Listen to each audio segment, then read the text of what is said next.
اللہ تعالیٰ کی یاد یہ صرف سبحان اللہ الحمدللہ کہہ لینا ہی نہیں ہے، بے شک وہ ذکر کا ایک بہت بڑا فرض ہے، لیکن بزرگوں نے فرمایا کہ کل مطیع للہ فہو ذاکر، جو بھی اللہ تعالیٰ کی اطاعت کر رہا ہے، اللہ تعالیٰ کی فرما برداری میں زندگی گزار رہا ہے، وہ ذاکر ہے، وہ ذکر کر رہا ہے، وہ اللہ تعالیٰ کی یاد اس کے پاس کے قلب میں موجود ہے، جو اللہ تعالیٰ کی اطاعت میں کام کر رہا ہے۔ تو اپنے صبح سے لے کر شام تک کی زندگی کو دیکھو، اس میں جو کام اللہ جل جلالہ کی اطاعت کے مطابق کر رہے ہو، اس کام کی اگر فکر ہے اور اس نیت سے فکر ہے کہ میرا یہ کام اللہ تعالیٰ کی رضا کے مطابق ہو جائے، وہ بھی ذکر میں داخل ہے۔ فرض کرو کہ طالب علم ہے، علم حاصل کر رہا ہے، اللہ تعالیٰ نیت درست فرمائے علم حاصل کرنے کے اندر، اور علم حاصل کر رہا ہو اس وجہ سے کہ اللہ تبارک و تعالیٰ نے علم کی فضیلت رکھی ہے، اس لیے حاصل کر رہا ہو، اس لیے حاصل کر رہا ہو کہ علم کو حاصل کر کے میں اللہ تعالیٰ کی رضا کے کام کروں گا، اس لیے علم حاصل کر رہا ہو کہ میں اس کے ذریعے خدمت کروں گا، خدمت خلق انجام دوں گا، تو وہ علم جو ہے یہ بھی ایک عبادت کا ایک شعبہ ہے۔ اگر اس کی سوچ ہے کہ یہ مسئلہ میں کس طرح حل کروں یا میں اس مسئلے کو کس طرح سمجھوں، اس کے خم و پیش میں آدمی اگر الجھ رہا ہے تو وہ بھی ذاکر ہے، وہ بھی ذکر ہے۔ وہ بھی اگر سبق یاد کر رہا ہے کوئی آدمی اور نیت علم میں درست ہے تو سبق یاد کرنا یہ بھی ذکر ہے۔ اگر کوئی پڑھا رہا ہے اور پڑھانے کے لیے اس کے دل میں نیت یہ ہے کہ میں تاکہ لوگوں کی خدمت کروں، ان تک علم پہنچاؤں، اور وہ پڑھانے کے لیے سوچ رہا ہے کہ میں کس طرح یہ بات طالب علموں کے ذہن میں اتاروں، تو یہ سوچ بھی ذکر میں داخل ہے۔ آپ سے ملنے آ گئے مہمان، ملنے کے لیے آ گئے، تو آپ کا اس سے بات کرنا بس صرف اتنی بات ہے کہ زاویہ نگاہ کو تھوڑا سا بدل لو۔ اگر موجودہ حالت میں مہمان آتا ہے تو بھائی سوچا ہے تھوڑی دیر ان کے ساتھ وقت گزرے گا، اچھا وقت گزرے گا، اگر من پسند آدمی ہے تو ذرا مجلس جمے گی، کچھ گپ شپ ہوگی، اس یہ خیال آ جاتا ہے۔ لیکن اگر اسی کو یہ خیال یہ کر لو کہ جب کوئی مہمان آئے تو مہمان کا اکرام یہ بھی در حقیقت نبی کریم سرورت عالم صلی اللہ علیہ وسلم کی تعلیم ہے، اور حدیث میں فرمایا گیا کہ اگر اپنے کسی بھائی سے خندہ پیشانی سے ملو تو یہ بھی صدقہ ہے، تو میں ان سے اس لیے ملوں گا کہ یہ میرا مہمان آیا ہے، اور سنت یہ ہے کہ مہمان کا اکرام کرنا چاہیے، اور میں اس سے خندہ پیشانی سے ملوں گا اس لیے کہ یہ صدقہ ہوتا ہے۔ اس نیت کے ساتھ یہ کام کرو، ذہن کو اس طرف لگا لو، ذہن کو اس طرف متوجہ کر لو، تو یہ بھی ذکر ہے۔ غرض صبح سے لے کر شام تک کی زندگی کا کوئی عمل ایسا نہیں ہے کہ جس میں اپنی سوچ کے رخ کو تھوڑا سا بدل کر اس کو ذکر نہ بنایا جا سکے، وہ اللہ تعالیٰ کا ذکر میں شامل ہو جائے۔ کل مطیع للہ فہو ذاکر۔ آپ کہیں گھر میں داخل ہو رہے ہو، گھر میں داخل ہوتے ہوئے ذہن اس طرف متوجہ کر دو، خیال آ رہا ہے کہ گھر میں جائیں گے تو بیوی بچوں سے ملیں گے، گھر والوں سے ملیں گے، یہ خیال تو آ رہا ہے، لیکن اسی خیال کا رخ اس طرف موڑ لو کہ یا اللہ میں اپنے گھر میں داخل ہونے والا ہوں، اے اللہ میں اپنے سب گھر والوں کو عافیت کے ساتھ پاؤں۔ تو ایک دعا کر لی تم نے اللہ تبارک و تعالی سے، اسی لیے حدیث میں رسول کریم صلی اللہ علیہ وسلم نے دعا تلقین فرمائی، اللہم انی اسألک خیر المولج وخیر المخرج، بسم اللہ ولجنا وبسمہ خرجنا، کہ اللہ جب میں داخل ہو رہا ہوں تو میں اچھی طرح داخل ہوں، اچھے حالات میں لوگوں کو پاؤں، اور جب نکلوں تو اچھے حالت میں نکلوں۔ اللہ تعالیٰ کی طرف متوجہ ہو گئے تو ذرا سا زاویہ نگاہ کو تبدیل کر لینے سے، محض اپنی سوچ کے رخ کو اللہ تبارک و تعالیٰ کی طرف موڑ لینے سے یہ انسان کا ہر کام ذکر میں تبدیل ہو جاتا ہے، اللہ تبارک و تعالیٰ کے ذکر میں تبدیل ہو جاتا ہے۔ اس وقت صورتحال یہ ہے کہ غفلت کی حالت میں انسان کا وقت گزر رہا ہے، اللہ تعالیٰ کا خیال، اللہ تبارک و تعالیٰ کا ذکر، آخرت کی فکر یہ کم آتی ہے یا نہیں آتی۔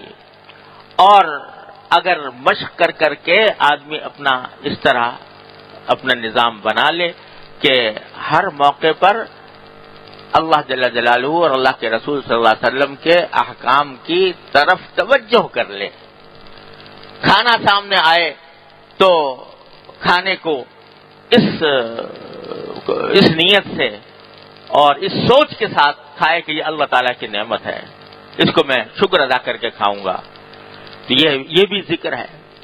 اور اس کا سب سے بہترین طریقہ حضور نبی کریم سرور دو عالم صلی اللہ علیہ وسلم نے سکھایا کہ جو معصور دعائیں ہیں، مسنون دعائیں، صبح کو اٹھنے کے وقت یہ، اور وضو کرتے وقت یہ، اور نماز پڑھتے وقت مسجد میں جاتے وقت یہ، اور سواری پر سوار ہوتے وقت یہ دعائیں پڑھو، ان دعاؤں کو اپنا معمول زندگی بنائیں۔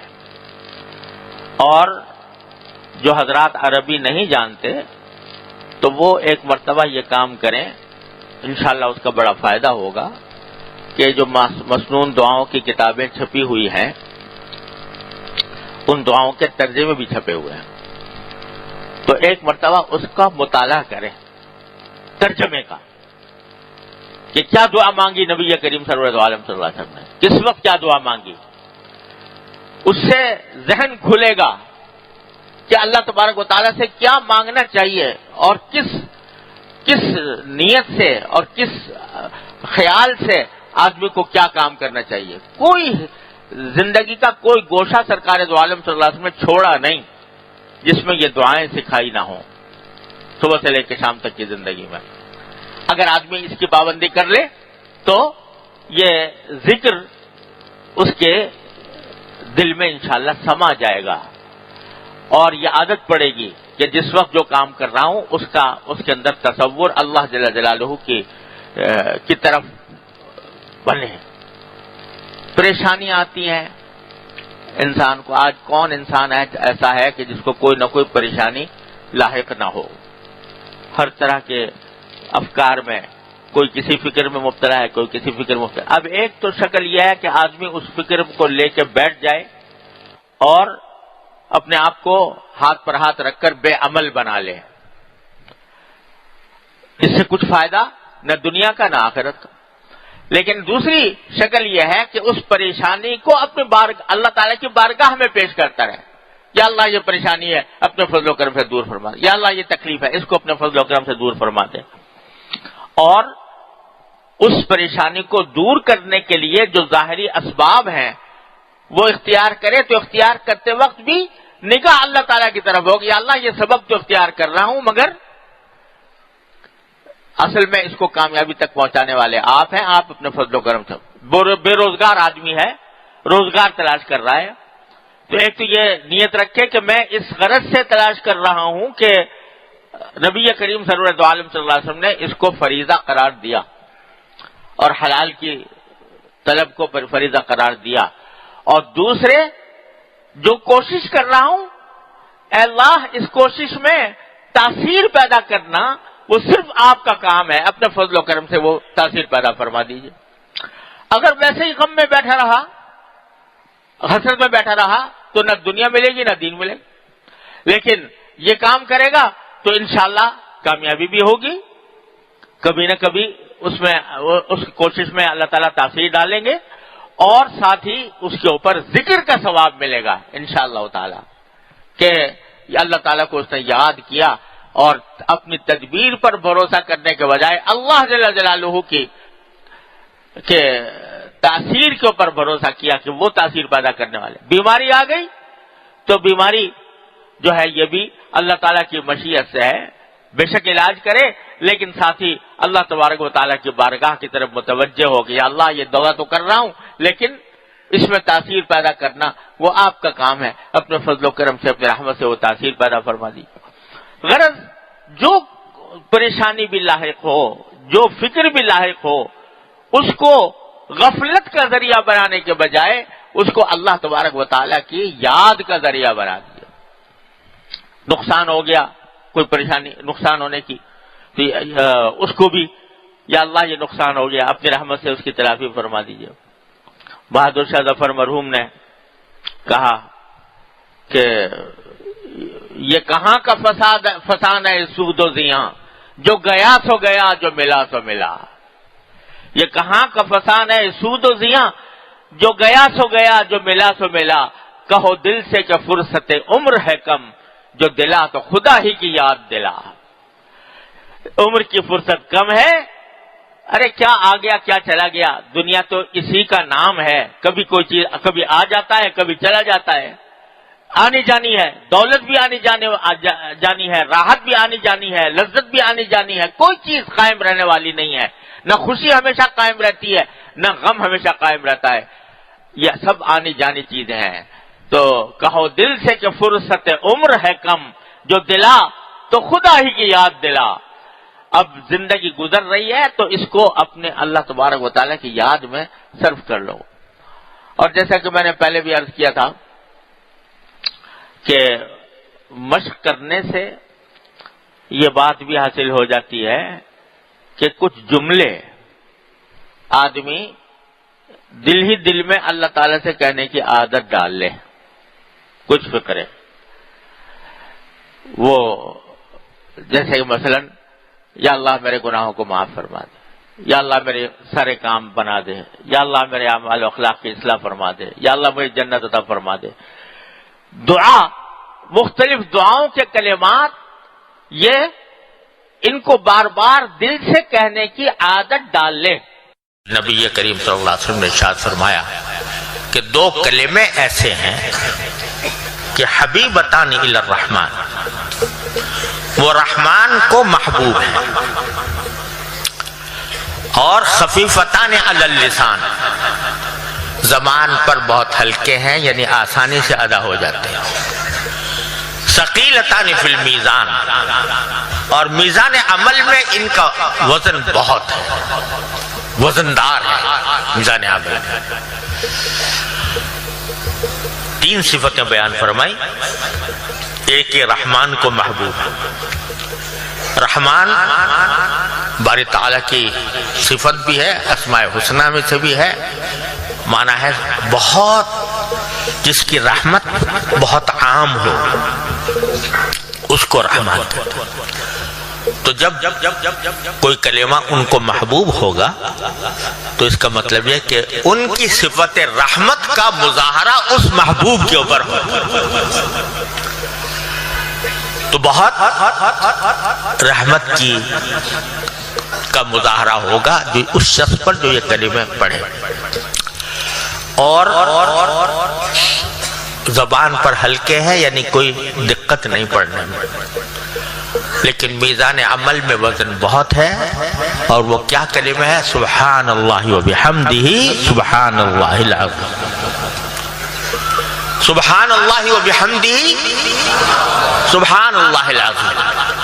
اب یہ دو کلمے، پہلا کلمہ ہے سبحان اللہ و بحمدہ، جس کے معنی یہ ہے کہ میں اللہ تبارک و تعالیٰ کی تسبیح کرتا ہوں حمد کے ساتھ.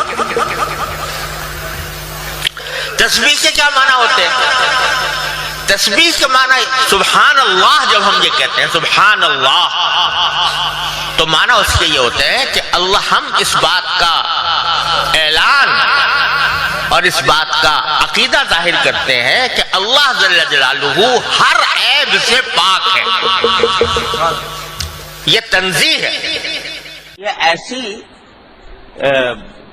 عجیب بات فرمائی اللہ تبارک و تعالی نے، ایک آسان نسخہ بتایا اپنے ساتھ تعلق کو مضبوط کرنے کا.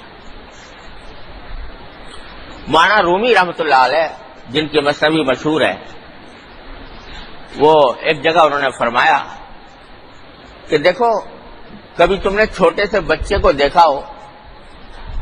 چھوٹا بچہ جو ہے جب تک وہ اس میں سمجھ پوری طرح نہیں آتی تو ہر کام میں وہ ماں کو اپنی ماں ہی کو سب سے بڑا کارساز سمجھتا ہے. کوئی مسئلہ پیش آ جائے ماں کو پکارے گا, امی امی کر کے پکارے گا. یہاں تک کہ اگر وہ گھر سے باہر ہو جہاں ماں پاس نہیں ہے اور کوئی دوسرا بچہ اس کو مار دے یا اس کو کوئی تکلیف پہنچا دے, فوراً اسی زبان پر اپنی امی کا نام آئے گا, پکارے گا, وہی سے پکارے گا. جانتا ہے کہ ماں نہیں سن رہی لیکن پھر بھی کہتا ہے امی کر کے وہ پکارے گا اور فریاد کرے گا ماں سے.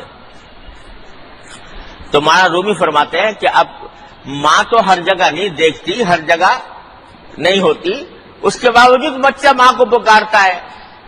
اور تم جس خالق کائنات کے بندے ہو وہ تو ہر جگہ موجود ہے, ہر جگہ سن رہا ہے.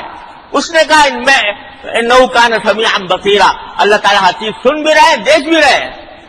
تو کیا تم ایک بچے کی طرح بھی نہیں کر سکتے, اپنے آپ خالق کائنات سے وہ تعلق بھی نہیں پیدا کر سکتے جو ایک بچہ اپنی ماں سے رکھتا ہے, کہ جب تمہیں کوئی حاجت پیش آئے تو تم اللہ تبارک و تعالیٰ سے رجوع کرو, اس سے مانگو.